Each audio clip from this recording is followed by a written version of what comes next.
In the dusty town of Wichita, Kansas, a man named William Lear stared at a tangled heap of wires and metal. It didn't look like much, but it would one day change the skies forever.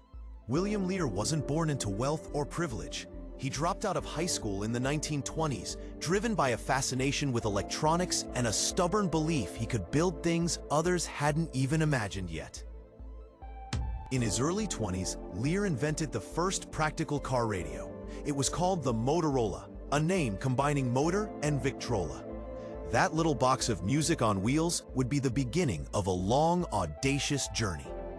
But Lear wasn't interested in sticking to radios. His eyes were on the skies. In the 1930s and 40s, he began designing navigation systems and autopilots, helping usher in a new era of aviation safety. By the 1950s, Lear had become a legend in aerospace circles, known for working obsessively, sometimes 20-hour days, and for sketching out entire aircraft designs on napkins or the backs of envelopes. In the early 1960s, Lear moved to a remote plant near Wichita. What he planned to do there seemed crazy to many. Build a small, fast, luxurious business jet, something that barely existed at the time. The idea of a private jet was still futuristic. Jets were massive, military or commercial beasts. But Lear believed there was a market for small jets that could carry executives across the country in hours, not days. He gathered a team of engineers, some barely out of college, and started building what became the Learjet 23. It was sleek, elegant, and promised a cruising speed of over 500 miles per hour, practically unheard of for a plane its size. On October 7, 1963, the first Learjet soared into the sky. It was a moment of triumph. It flew fast, it flew high, and it flew like a dream. The jet age had a new face, and it wore a suit. Soon, wealthy executives, celebrities, and even politicians were lining up to buy the Learjet. It became a symbol of success, a sleek bullet in the sky that said, "I've made it." Time magazine featured Lear. Aviation Week called the Learjet the business tool of the future. Orders poured in. The future of business travel had arrived, and it came with leather seats and champagne. But fast success brings heavy pressure. Lear's company expanded rapidly. Production struggled to keep up with demand. Cost overruns and delays started piling up, and critics questioned whether Lear could run a company as well as he could build planes. Investors grew nervous. William Lear, ever the inventor, wasn't interested in spreadsheets.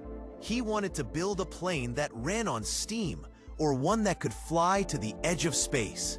The board wanted profits. By 1966, tensions hit a breaking point. Lear's ambitious spending and disregard for business convention had put the company in financial jeopardy. He was forced to sell his shares and step down from the company he founded. Just like that, William Lear was out.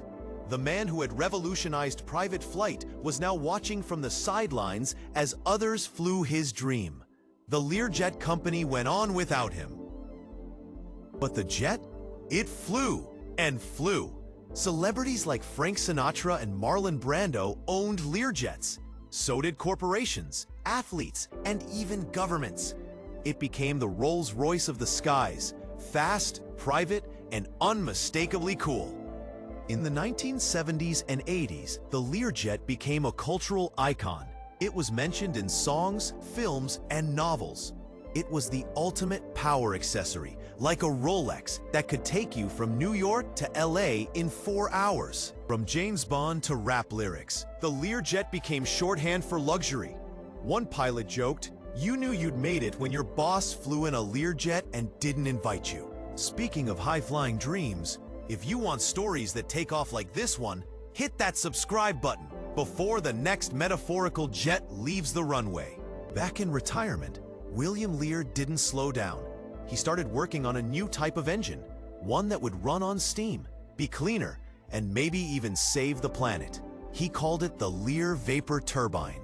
Most thought it was impossible, but Lear had never cared much about what people thought. He poured his fortune into the project, building prototypes and lobbying Congress. He believed in clean energy long before it was fashionable. He even got the attention of television networks and environmental groups. In one interview, he said, "I want to leave something behind that matters. A jet is just a toy compared to what we could do with this." But the technology wasn't ready. The steam engine never reached production. Lear spent millions of his own money, but the idea fizzled. Still, he kept tinkering, always chasing the next impossible thing. William Lear died in 1978.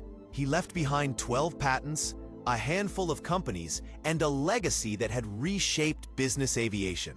But more than that, he left behind the idea that one person's vision can literally move the world. Today, the Learjet name still echoes in hangars and headlines. Bombardier acquired the brand in the 1990s and continued making sleek, fast jets, though the original Learjet line was retired in 2021. But for decades, the Learjet remained the gold standard. It allowed CEOs to close deals across the country in a single day. It let rock stars tour the world in style. It shrunk the world for the elite few. Inside, the Learjet was all leather, wood paneling, and quiet hums. It wasn't just a plane. It was an experience, a flying boardroom, a status symbol, a dream made tangible at 41,000 feet. And it all started with a high school dropout who couldn't stop drawing planes. William Lear didn't just build jets, he built belief that speed, style, and ambition could take you anywhere. His story isn't just about aviation, it's about risk, about dreaming so big that people laugh until they see you fly, about facing failure, getting up, and chasing the next wild idea. The sky was never the limit for William Lear. In fact, he once said, "The limit is what you believe it to be. Everything else is just engineering." So whether you're building planes, businesses, or something no one's thought of yet, remember the man who made jets for dreamers and then became one all over again. Because when you look up at the night sky and hear the distant hum of a jet, there's a chance it's a Learjet. And there's a chance someone inside is chasing a dream, just like Lear once did.